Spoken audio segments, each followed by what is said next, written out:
Get my 6.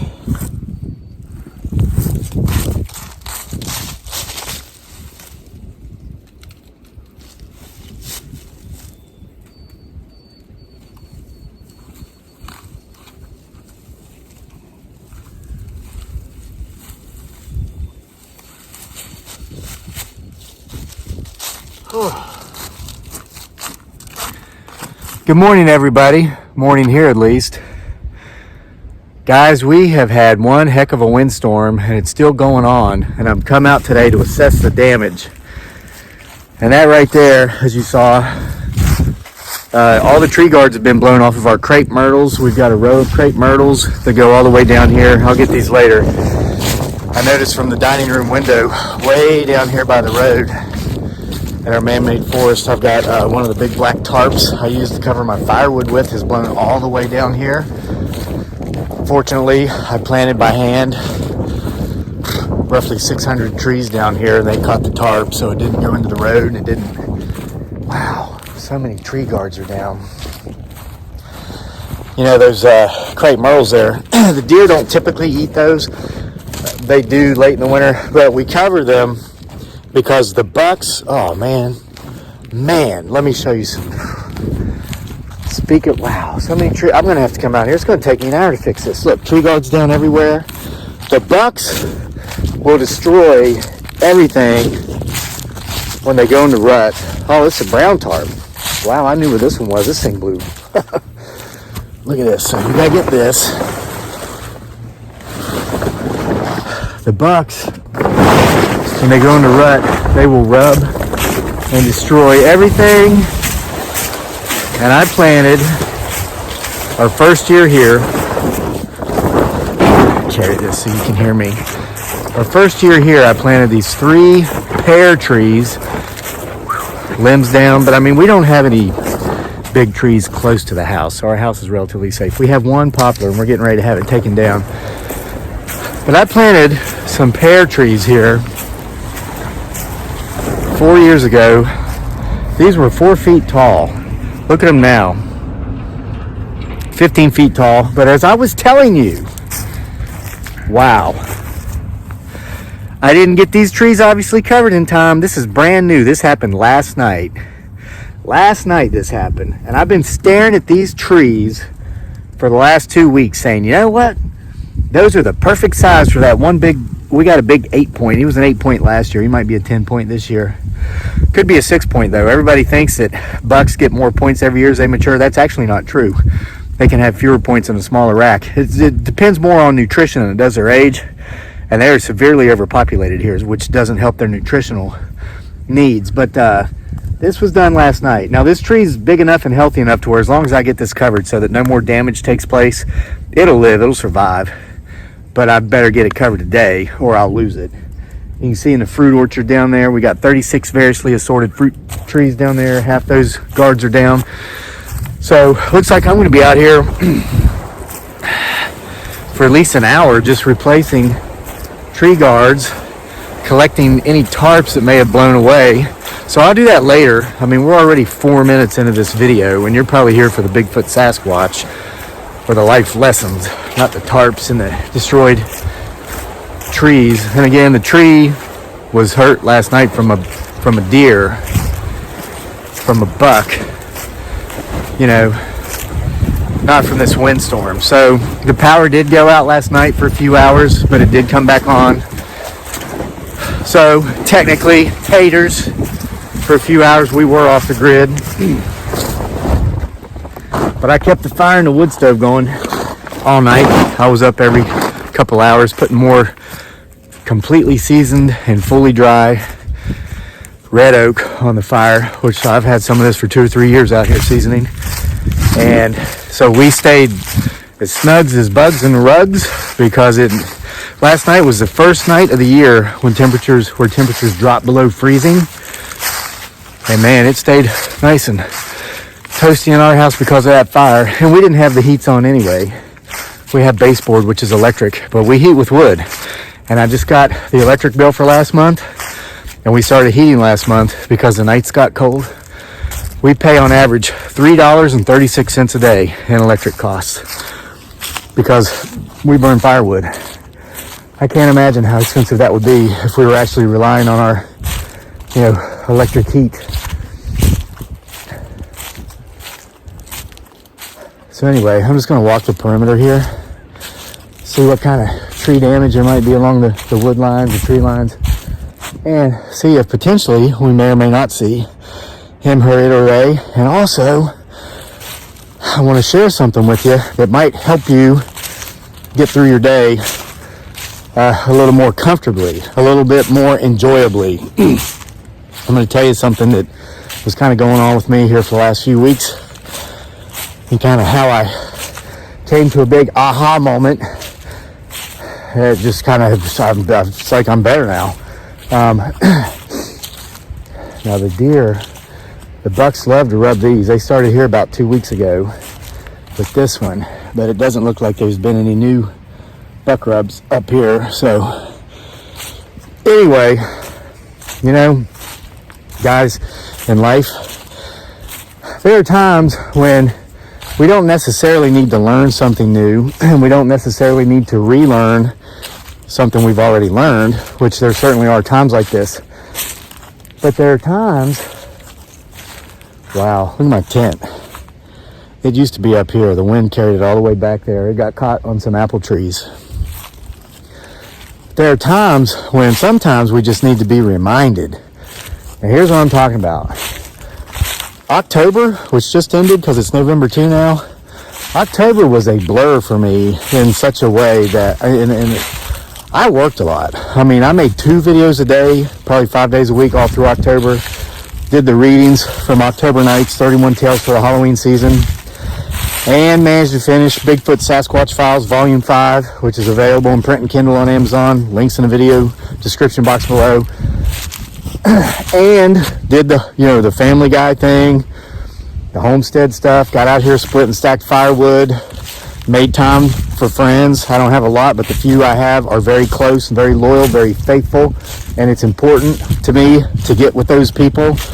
Not too regularly to where anybody's wearing out their welcome, but regularly enough to where we maintain contact. Okay. So I was busy. Hold on, we got movement. Yeah, again, of course, the main objective in coming up here is always to see what we may or may not be able to see or hear and capture on film in the way of things which may or may not actually exist.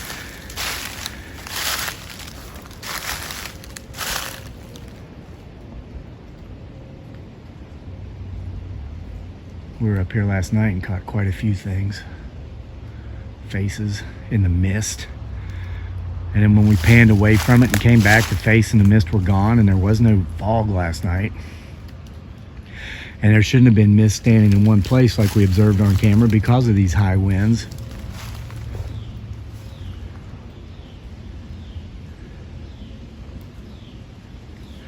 We saw limbs and trees, which appeared as if something was jumping from tree to tree, yet nothing was there.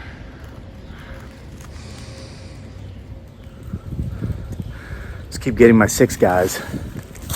And I gotta make sure not to get in underneath any widow makers or big dead limbs while I'm in here. Okay, so here's what I was saying. I was burnt out. I mean, by almost the end of October, I was burnt out. And as much, everybody's like, let me tell you what it's like when anybody who works for themselves knows this, anybody who owns a business. And what so many people don't realize about social media content creators like me and social media in general is that it's a business. I mean, it's fun, it's enjoyable, it's entertaining. It's a blessing to be able to do it and be successful enough with it that's how you're able to basically support yourself. And I understand that just the fact that we're a part of that group makes us a part of a very large minority. And I'm grateful, I'm thankful to everybody that takes the time to watch our videos, because you're why we're in that position. And I mean, for everybody who even reaches monetization at some point with any sort of social media platform, there's like 1,000 people who tried and never made it. So But I guess I was burnt out, not so much because of the work I was doing, but because I had forgotten everything I just said to you. Mostly about the fact that I'm grateful to be in this position. So, and what I was going to say is, we get these vertically challenged individuals who live under bridges. They'll come on the channel. They're like, what's the point of this? This is stupid. You need a real job. You have no clue how many times I'll start thinking about maybe getting a real job because, I get to go to work at 9, clock in, be somewhat marginally responsible, and then at 5, clock out, go home, and I'm done. And I know that every 2 weeks I'm going to get a check for the same amount, no matter what I do at work. Okay? That's easier in more ways than you can understand than working for yourself, running a business. Even with social media, it's more than just, I won't go into the details. They're very, very boring. But at the end of the day, I don't do that because that's just not me. That's not who I am. I can't stand that. And since I do love what I do, it doesn't feel like work. And they say that when you find something that you enjoy doing and that you love, you'll never work a day in your life. That's me. However, I did so much of it in October, I got burnt out. So I was just feeling the buzz. I mean, you probably couldn't tell on video, because I'd psych myself up to read those stories. So I was driving into town yesterday, because me and my beautiful bride Dearly, aka Giggly Girl, watch my 6, get my 6, let's see if we're being followed down the hill. We do something every weekend, every single weekend, either Saturday or Sunday. We'll take our son to one of his friends' houses, drop him off, and he has a play date. And Dearly and I will go into town. We'll either go to the university or we'll go down to the downtown mall or just pick a random part of town where we haven't been in a while. We'll park and we'll walk for like 2 or 3 hours. And at some point during that walk, we'll stop at a restaurant somewhere and we'll eat. And we always try to make it somewhere different. Here's an interesting statistic. Charlottesville has more restaurants per capita than any city in the U.S., second only to Atlanta. So you could eat somewhere every day in Charlottesville and never eat at the same place twice. And when you go back to the other place you ate, say maybe 6 months ago, it's usually a new restaurant because there is a lot of competition. So a lot of them, they come and go. So I dropped her off. She wanted to go to Bed Bath & Beyond and look around and get something. And I had a couple of older friends, like one guy's in his 70s and one guy's actually 82 years old. And I've known these guys for more than 20 years. I knew them when I lived here in Charlottesville the first time. And they're a couple of the people I've reconnected with since I've been back after being gone for 8 years. And I love these guys because not only are they older, they are wise because they have many life experiences. Again, remember, people say that with age comes wisdom. Not true. Wisdom is defined as a result of experiences. There are people who are 80 who have never been anywhere, who have always done the same thing, and they really have not garnered much wisdom. Now, in regard to what it is, that same thing they've done for 80 years, yeah, but the rest of it, not so much. Well, these two guys, and one of the reasons I'm drawn to them is because they have vast worldly experiences. They've, much like myself, they've lived in other countries, they've spoken multiple languages, they served in the military, and I'm not saying that if you didn't do any of these things, the information you can share with others isn't valuable, because it is. Everybody's got something they can share. But these two guys are kind of my go-to guys when I get the buzz or I get down. So on the way into town, I told Dearly, I said, it's so weird, our life is perfect. We've got each other, we've got our son, we've got our health. All of our needs are met. Our bills are paid on time. We got a little bit of money left over at the end of the day. We actually can afford to come out and go on these dates, and we don't have to think about, well, is this restaurant expensive or not? If we want to eat there, we just go in there and eat. We don't even have to question it, But yet I feel like bored. I mean, somewhat discontent maybe is a word. And so she said, you know what it is? Everything's okay, and so you are bored. You're content, so you're kind of bored. There's like no challenge. And I'm like, well, yeah, but still, I mean, we're living the life that we always work so hard to live, like especially during our down and out years in the Philippines when we had nothing, no running water, no electricity, no food. So anyway, I dropped her off. I went and met with these guys for a little bit before, and then Dearly walked up and met me where I was meeting these guys, and then she and I went on our 2.5 hour long walk, had lunch and stuff. We actually ate twice yesterday. First place was so terrible, we just couldn't even finish it. And so we ended up going to another place that was actually really good. I mean, what a blessing to be able to eat twice. I mean, same meal. Once upon a time, we couldn't eat twice in the same day. So I'm talking to these guys, telling them kind of where I stood, everything I just told you. And one of them looks at me and he says, I can tell you exactly why you feel the blahs. You know, life's so good and you feel the blahs. And I said, why? And he said, you're not grateful. You lack gratitude. And I'm like, wait a minute. I'm not the guy that lacks gratitude. I'm the guy who, you know, used to not have his basic needs in life met, and who used to go to bed hungry every night with a hungry wife and a hungry baby and people trying to kill him or kidnap his son for ransom and all these things. How can you tell me I don't have gratitude? And he says, when was the last time you made your morning gratitude list? And he had me dead to rights. And I've talked about that on this channel before, about how in the mornings while I'm having coffee, just mentally, I'll you know, just thanking my higher power for the things I'm grateful for. Family, health, prosperity, success. My needs are met. Where I live, to have this beautiful homestead in a beautiful part of the world. To have overcome so many problems in the past I had that many people thought were insurmountable. Overcame them. You know, if I couldn't go over them, I went around. If I couldn't go around, I went under. And if I couldn't go over, around, or under, I went through. But I made it, you know? And he was right. We got movement. Let me flip the phone.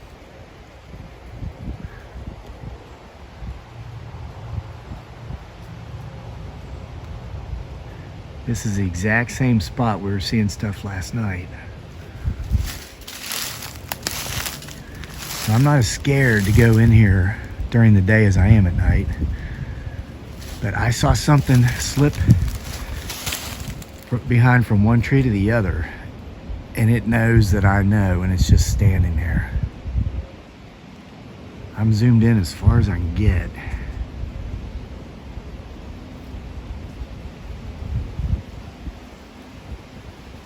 Whatever it is just standing there, and I don't think it's gonna come out with me having the camera trained on it. So guys, I mean, the best I can do is go back to my tried and true, unique research methods of hoping to pick it up in the background while I'm rambling on. You guys get my 6. Let me flip the phone back around.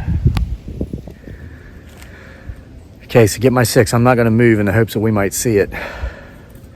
So my point is, they reminded me of something I already knew, something I had to relearn at one point in life, but something I'd obviously forgotten over the last few weeks. I'd gotten so busy writing, so busy reading, so busy making videos, so busy doing things with my family, with my close friends. I forgot to take the time to be grateful for all these things in my life. So even though everything in my life is perfect, everything in my life, all my needs are met, I want for nothing. I can't think of any better way right now, today, in this moment, that my life could be better than it already is. But the reason I felt the blahs was because I was forgetting to show my gratitude for these things by giving thanks. So me and those guys, we kind of sat there yesterday and listed a litany of things we're grateful for. And I did it again this morning while I was having my coffee, looking out the window, seeing all the tree guards knocked over. And so I wanted to come out and just kind of make this video and share this with you guys. If you're in a spot where maybe you're feeling a little bit down and you can't figure out why, because watch right here, you're healthy, or maybe you're feeling better than you have in a while, and maybe your needs are met and you've got the people in your life that you're happy to have in your life, but for some reason you still just feel a little down. Take the time to simply come up with 10 things you're grateful for and give thanks for those 10 things, and you will see how just bam, like that, how much better you feel. Because, when you don't have an attitude of gratitude, and I invented this word yesterday while I was talking with these guys, you have what's called an attitude of grantitude. You're taking everything for granted. And let me tell you, as someone who once upon a time didn't have his basic needs met, down and out in a third world country, no one to call on, my fault, I'd burn those bridges.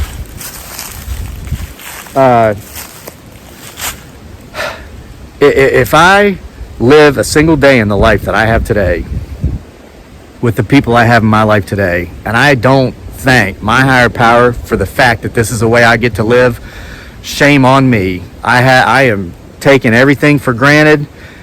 I have slipped into an entitlement mentality. You know, I used to think the entitlement mentality was reserved for those who were on the dole, you know, and who felt that they were deserving of even more benefits. No, there's plenty of very well-to-do people who have an entitlement mentality. They believe, well, why shouldn't I have these things? You know, I married into a rich family, or I was born into a rich family, or even, you know, like in my case, and neither of those are the case, but I've worked to earn everything I have. Shame on me if I just take it for granted, saying, well, you know, I worked for it, so why shouldn't I have it? That is a complete lack of gratitude, and everything I have could be gone like that because it's happened before. I am grateful for every blessing in my life. I'm grateful for every positive relationship in my life, and they're all positive because toxic people are not allowed in. It's one of the ways I got to where I am. I identified those toxic relationships, and as painful as it was parting ways with some of those people, I did just that, and I do not allow toxic people back in. The minute you get around me and you prove to be a negative Nelson, or a, you know, this is what's wrong with the world, I hate this person or these people because they think this way or they look like that, nope, the door's shut. You're not welcome here. Okay? So guys, let's focus on the good. Let's be positive, and let's be grateful. Let's be grateful for every single thing we have. See you for more next time here from Homesteading Off the Grid. You guys have a great day.